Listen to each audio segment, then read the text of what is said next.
So, but now I will invite the participants of the discussions to take their chairs. So Gunnar Svaldman is the head of the Department of Energy Markets of the Ministry of Climate and Energy. Yevgeny Ivanov is the head of corporate division of Swedbank.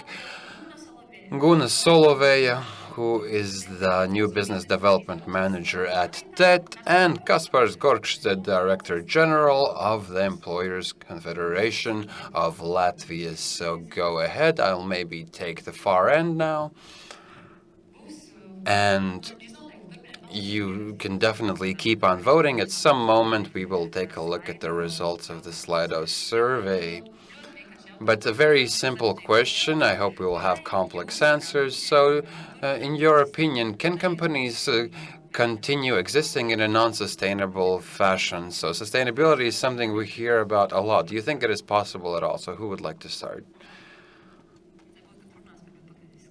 So, when you speak, they will turn your volume up. So, in my opinion, the question has a key word: exist. They can probably exist. They can continue to exist. Of course, the question how long, but it is absolutely clear that sustainability, green thinking, corporate social responsibility, and creating well-being for our employees is the mix that makes a modern company competitive. And if we want to work in export markets, these are the prerequisites for that. Evgeny, what is your opinion? So, on a short term, yes, you can exist, but first of all, the younger generation doesn't look at it as a choice. It's something mandatory, and we have seen the example of our eastern neighbor who makes decisions based on short-term perspectives. So we have to think of how to raise the value of the products and services that our companies provide.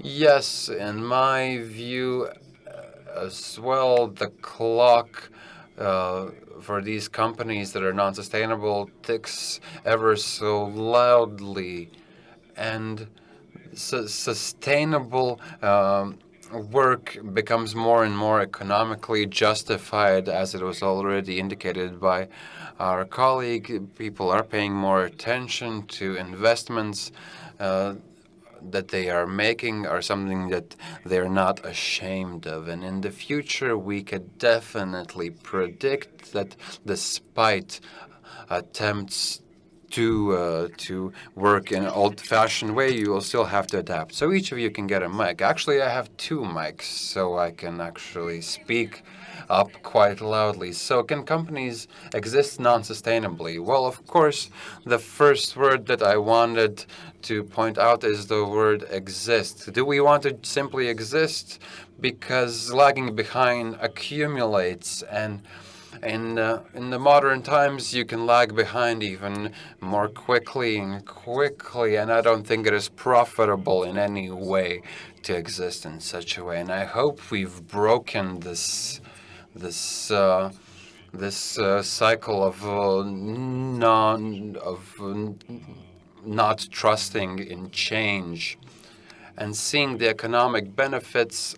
I think that logic should take the upper hand.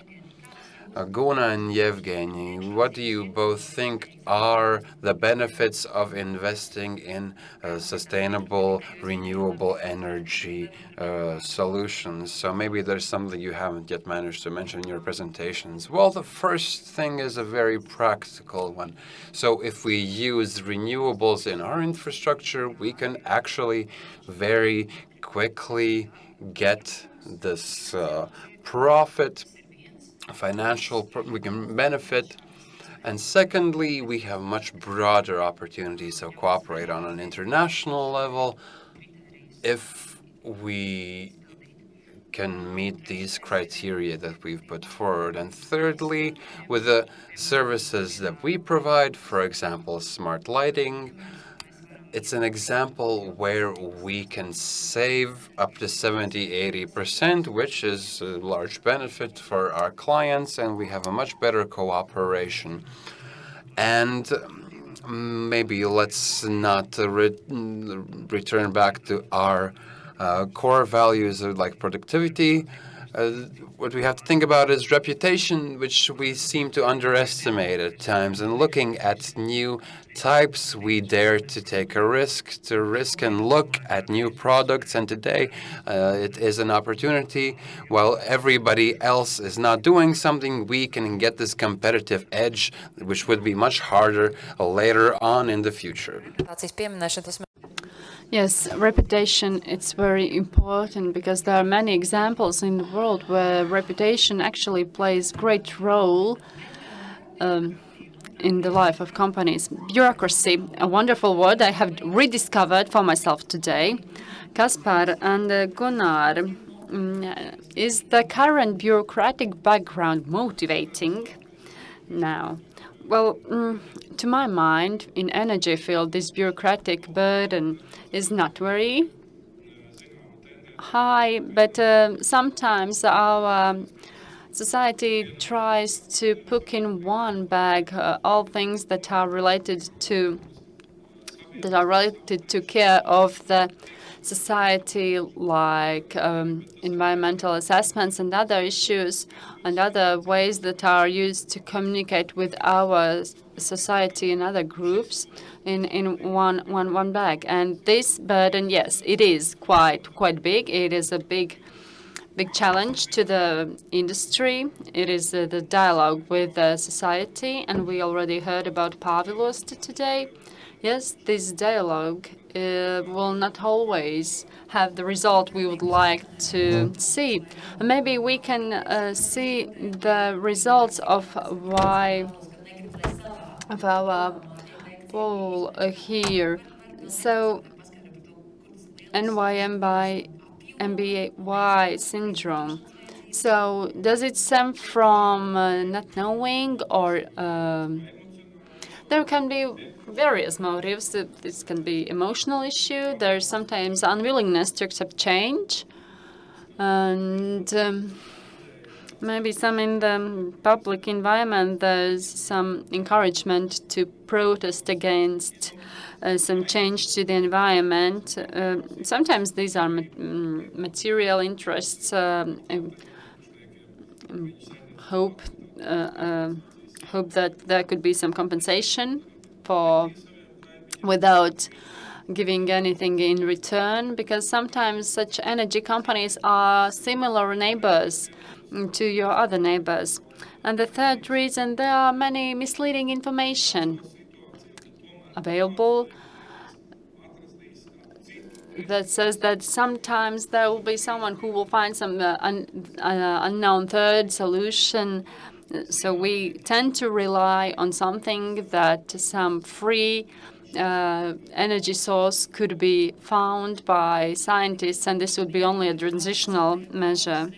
Well, I am a landowner in Pavelos region myself, and as you said, that this information, I also asked ChatGPT to find what does it mean for my land.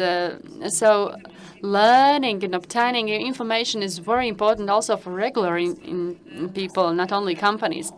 Kaspar, what in your mind could be motivators for developing such technologies and solutions for companies?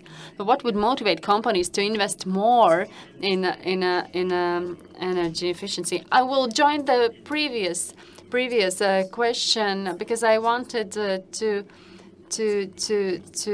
comment on it. And the trust as such is very low, and the public society does not trust in public processes. And sometimes this dialogue is built through bureaucratic mechanisms. And Latvia is an example that it is not the most efficient way of how to move forward if we speak about sustainability. And to answer, and in answering this one, I forgot your. So how to motivate companies to look towards energy efficient resources. Well, this is a benefit for companies themselves, for the entrepreneurs themselves, and I think they know that, because today in these presentations we saw several examples where this could help. our entrepreneurs. So this is a motivating factor as such. And also the background we are now, we have to understand, and we must understand that we cannot rely on one single thing. It can be a risk too big for us to avoid such policy. So these two reasons are good motivators for us to speak about diversification. And to add to what Kasper said, I wanted to say that we have to look where energy sector companies are investing and what calculations they use, and the economic reasons, namely the final price wins, especially in terms of renewable energy. And what I hear is that the companies want the environment to be clear. Of course, regulations, they are not complete. They can be changed frequently. And as Mr. Puig said, we can either think and then do, or we can do and then adapt. Of course, it is more difficult for small companies because sometimes you use your resources and then you have to reinvest them again. But what is the alternative if you do not do that? So let's learn from Mr. Puig. I wanted also to share about think and then do, and do and then think, because this is one trend that we can see in those development trends, because you just have to do, and then you have to find the reason why are you doing that. And this relates to both policy planners and company planners, because in the future there will be more and more unknown. We will have to be able to assess the data that we have, but we will have to be able to take a broader view to understand how the future might look like. And also education is now developing into the direction where our young people are taught of how to act in one or other situation given certain modalities. So do and then think will be a topical issue both in policy planning and company management. Gunnar, to continue about public benefit, and speaking about your company, TED, and thinking of your innovations, and they are serving not only you, but also the public, but the wider society, what are the challenges you would mention? As with anything else, these are discussions, whether we are speaking about content services or green services or anything else. Anything that comes as new, where we do not have much information, and we will never have a complete range of information. This is our task, to explain in this whole process. And also, when thinking about the society, it is important for us to frankly speak about what is our current development stage of this project. For example, we are starting now, we are opening discussion as soon as possible, and we have to provide this information accessible. Yes, we will definitely see some objections. There will be some resistance, and it will not be the case where we'll have the project completed and then the person will come in and understand that they do not understand anything, and the materials and the work are wasted at that point. But we cannot arrive at that situation. So. And a comment from my side, we will have time for questions in this discussion, so you can send them in the question and answer section on the Slido platform. Yevgeny, how Swedbank helps your customers in sustainability issues?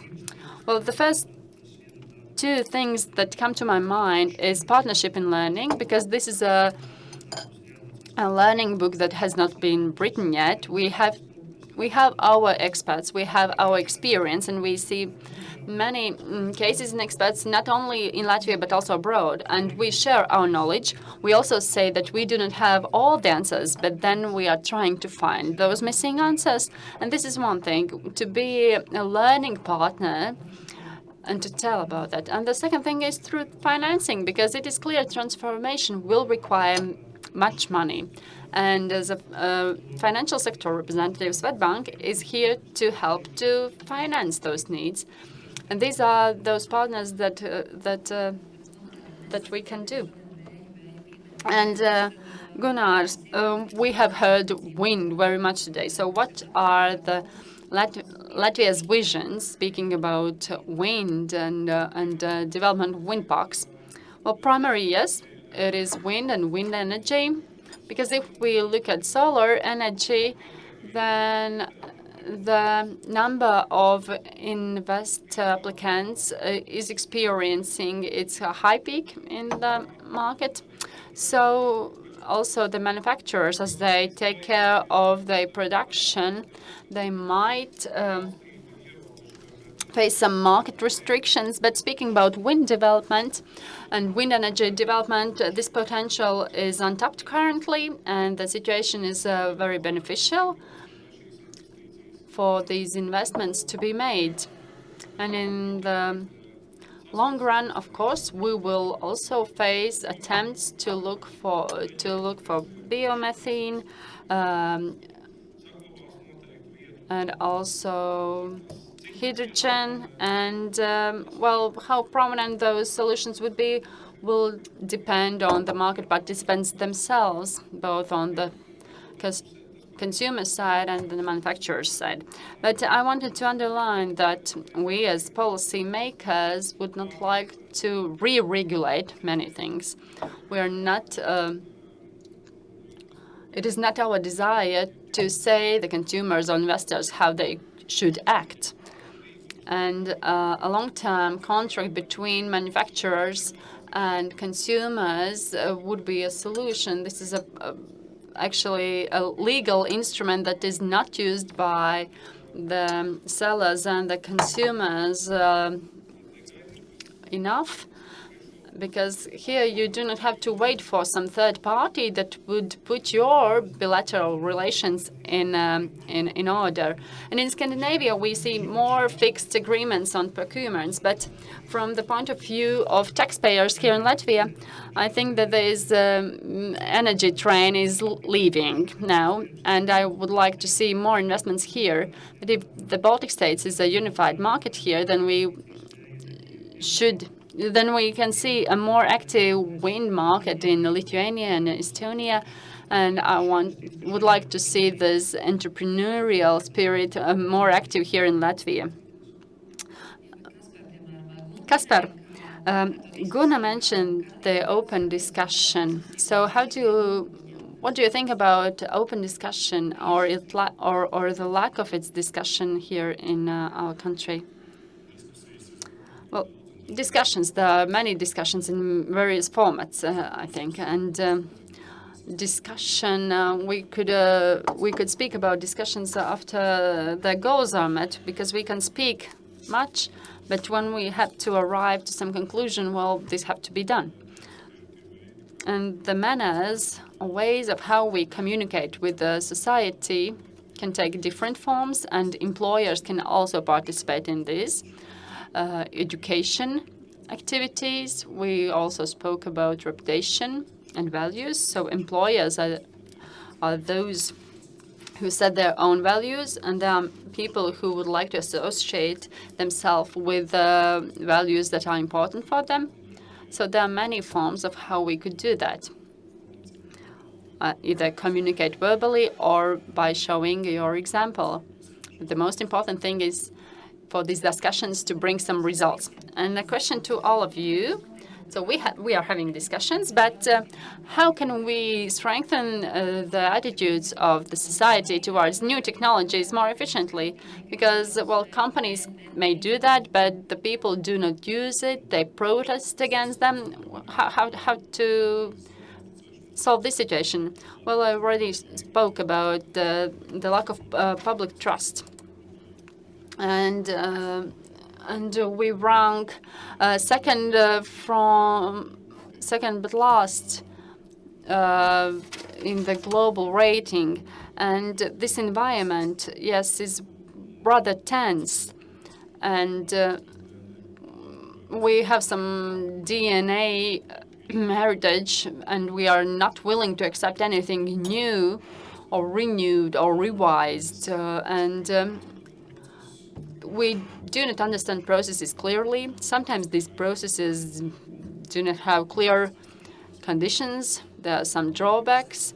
Maybe there's some legal deficiencies, aspects that affect the ability to trust, and not only for people, for general public, also sometimes companies find it difficult to do that. Gunnar, what is your opinion? How could we strengthen the attitudes of public? Well, from inhabitants' perspective, we have to be aware that people face many different parallel processes and problems, economical challenges, security challenges. So the question is what we want to talk about to them at this exact moment is not the priority. So the key word here is persistence. So we have to patiently push this discussion towards people to show how they are involved in this process. That will not be top to bottom procedure, that we have to show them how they are involved in this ecosystem. So we have to teach them what is their long-term role in this process. And I would say that we can't underestimate the role of the media, and what the media are talking about on a daily basis is something that the general public lives through. So if we talk about sustainability and technologies more, the main question is, what do we talk about in this regard? So what are the benefits? What are the good examples? What are our gains? But remembering Elvis' story today, of course, we have to talk about the risks. But the best example here would be that media talk about these topics more. So we are getting Slido questions as well. So people watching us remotely, don't be shy. Go ahead on Slido and write your questions. So one of the questions is this NIMBY concept important when making decisions, when we ignore or not ignore the green transition in our country? Can we ignore NIMBYs? Well, of course, there are a lot of legal instruments that, and sometimes you could have digressions or stray from the legislation. We have, for example, objects of national interest statuses in EU legislation as well. So there are principles where we can grant priority to certain things, but this would be an extreme case when sides cannot reach an agreement. But what we lack primarily is a dialogue with the stakeholders, because it's not productive when there's a third party involved who tries to reach a balance. And as it was said, dialogue or cooperation through bureaucracy, unfortunately, in public discussions, that is the way it happens oftentimes. And we should have a healthy confrontation from the investors' side and from the inhabitants' groups. As already it was clearly shown today, the media have a tendency to represent the group that is larger in number, but not always the majority has the truth on their side. So we could risk democracy here. But Kaspars, what would you like to say about this? Well, listening to what you were saying, human is a much simpler creature that we tend to assume, and the specific good or benefit that the person will gain might actually work to get them to dialogue. If we see a benefit for ourselves, we enter into the dialogue to understand the essence, and when we understand the essence, we might draw a conclusion that might differ from our initial conclusion. So there's one thing. If we want to successfully implement this transition, the person has to understand that they are part of this, that they can afford these tools that they are offered to, and of course there's this benefit.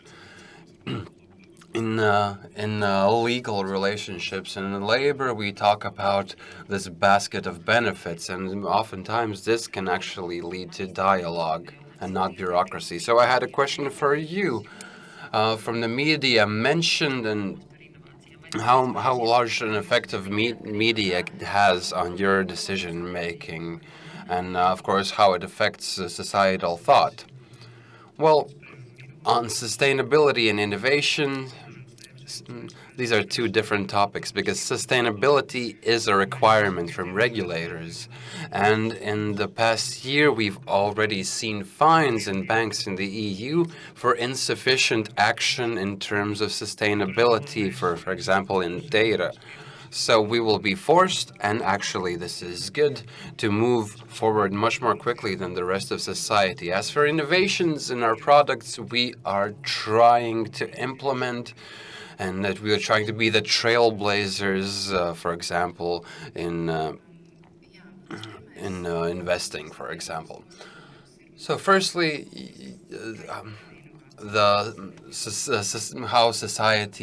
how prepared society is to take on these changes. Well, if the society is not prepared, we cannot make these changes. And on media, of course. Media have a very significant role, and we, as representatives of the industry, have the task of pushing these topics into the media and other platforms. And one thing that I forgot to add is cooperation, because you don't have to do everything yourself. We have understood that one of the most important things are data. So we will have to get data from our clients, and they are not always available on the client side. And then there's a tunnel of getting these data. And now we are cooperating with Estonian. I think it's no longer a startup, so they have helped us with commercial real estate, and they will help clients understand what these data are, how you could decrease these data. It will help them generate a sustainability certificate that will be passed on to the bank, and then the bank will be able to use this to set a range of prices. And this is a way that we could show them that you don't have to do everything yourself. And this sort of cooperation is one of the keys to success. And we have a question on cooperation from Slido. So cooperation, how active is it from between universities and companies in our state? So maybe you have a comment on this between universities and companies. So, cooperation with universities. We have great cooperation in TET with the Riga Technical University and the University of Latvia in terms of the AI team, for example. And I think this cooperation should be reinforced. I think that on our scientists' side, there are a lot of good ideas that have to be brought into the spotlight. And I think this can be done through cooperation with companies. And I think we should be braver in research and development. So in media, we sometimes hear only the larger names, for example, Latvia's Finieris, which invest in creating new products. But here we have to have a broader outlook on research, because only in this way can we develop new ideas. And Gunnars, maybe this is a question you can answer. At what speed have these calls to climate action gotten to Latvia? And I think they've gotten to us quickly enough, because these long-term goals, these main long-term goals with some digressions here and there, have already been communicated for a long enough time. And some scolding that we've received is understandable, but I think it's just a part of a political discussion. But the direction that we're taking as a continent, as a union, I think this had sufficient understanding from other discussion cycles, even before the crisis. I think there will be no large surprises. What's important today, this discussion was mentioned previously, that we have to make this regulatory framework smaller and understandable, digestible in the scope, and understandable to SMEs, because they do not have the resources and understanding, but they will have duties. So it would be great that if we as a country could find a way to help SMEs as people who understand the field. So we have to have to motivate them to move, not by punishing, but by teaching. So that's another question. Identify what stimuli do people need so that they would change the energy resources they use in their household. So maybe all of you could have a few words here. Well, it's a very, very broad topic, but on a political level, we've already often used one of these principles that the polluter pays. So, someone who is less efficient, consumes less efficiently, receives a negative financial stimulus.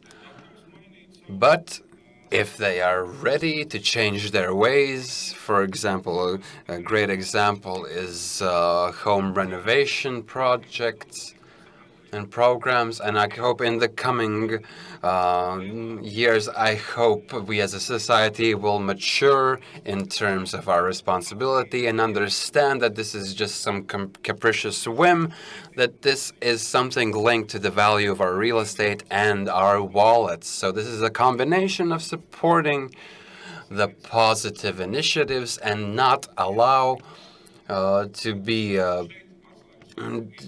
to stagnate. So, and key word is to avoid subsidies.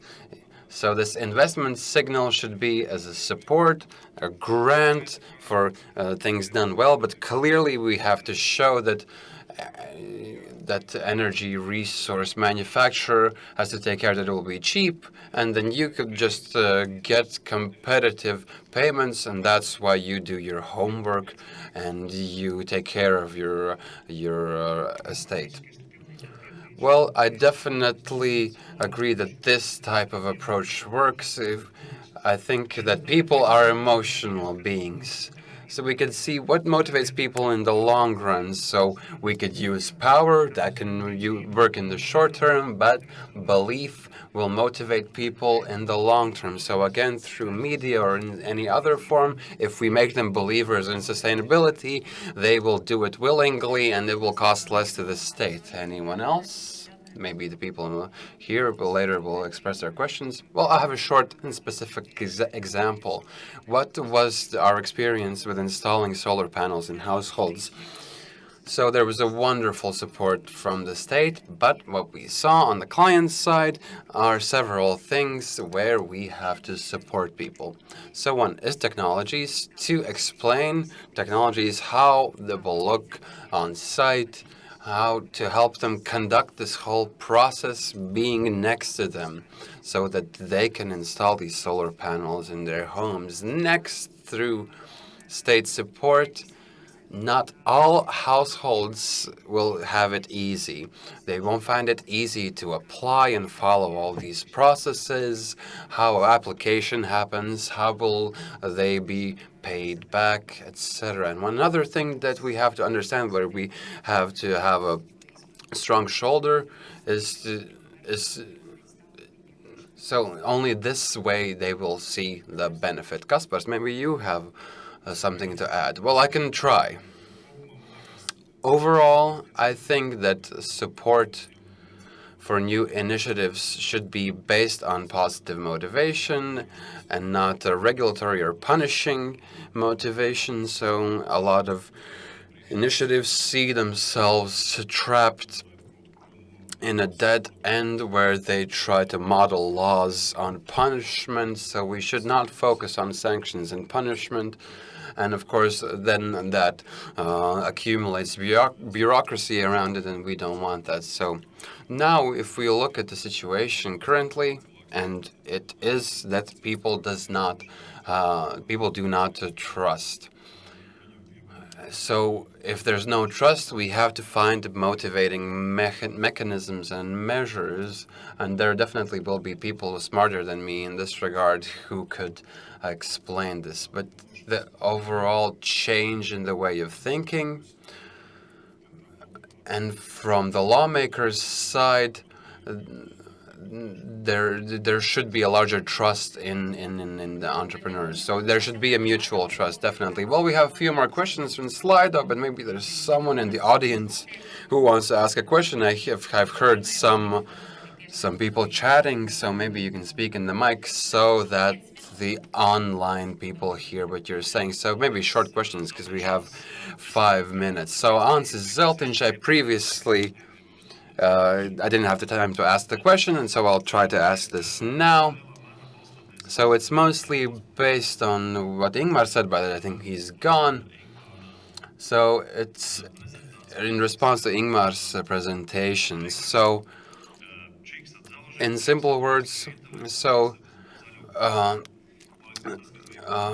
let's not talk about hardware, AI, or the green transition.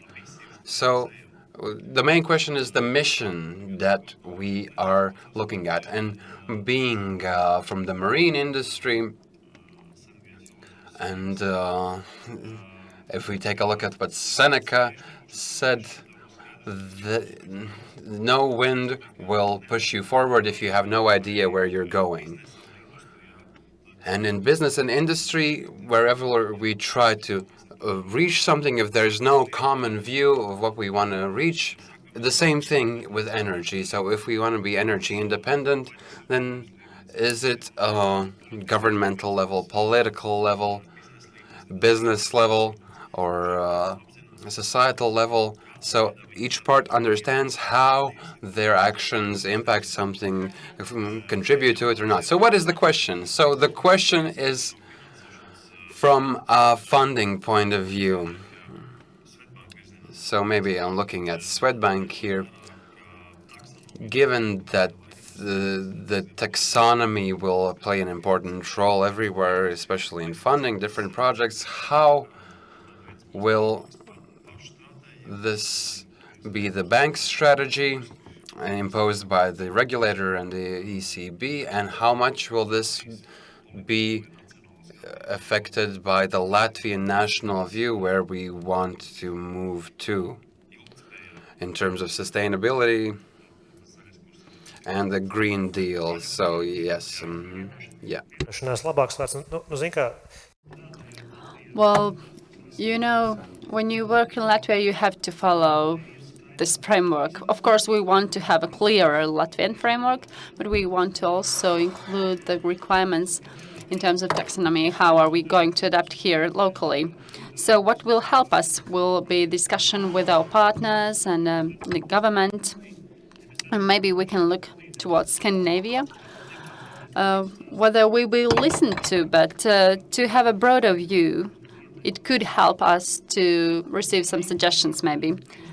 But before you arrived at your question, you have a very long introduction, and it made me think about that. And we have to understand what happens around us, and we have to pay attention to it to see some regularities, because time is flying fast. And maybe you noticed that there was a heavy rain, and in one region the harvest was flooded. Instead of being upset, the farmer swam in that field and sent it to the television and made it as a joke. Changing the attitudes and seeing it now could help us. Well, this is important, and we have to think about it also from the government's point of view.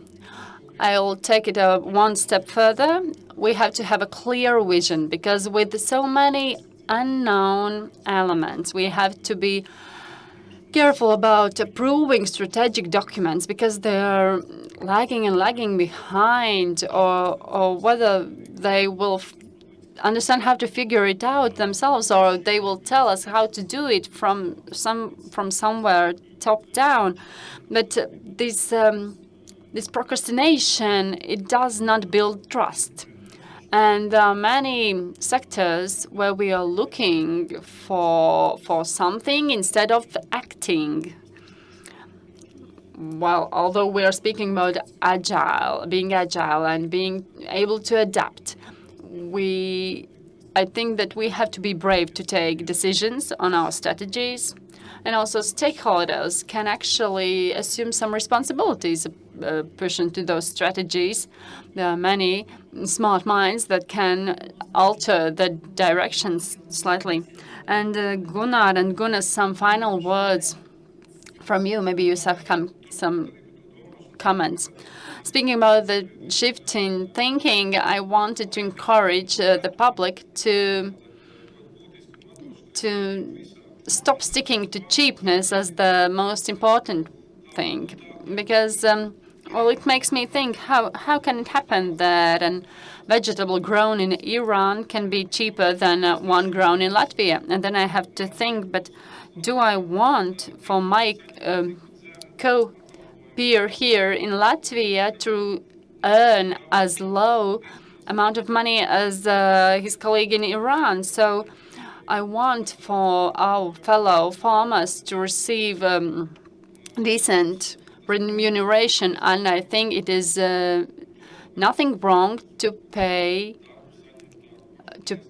decent money to your fellow farmers. And I think this is the vision we should have. This is the look we should take at all sectors, because, well, we cannot hope that we will live in some prosperous country if we will deprive our colleagues from other sectors from this remuneration. Gunnar, what can you add? Yes, I agree totally. To my mind, trust is very important. Yes, and this is what we see with our cooperation partners. If we want to implement anything, cooperation and trust is very important, because it takes time until we can agree on something. And the second thing, yes, we need to define clear directions, like visionaries.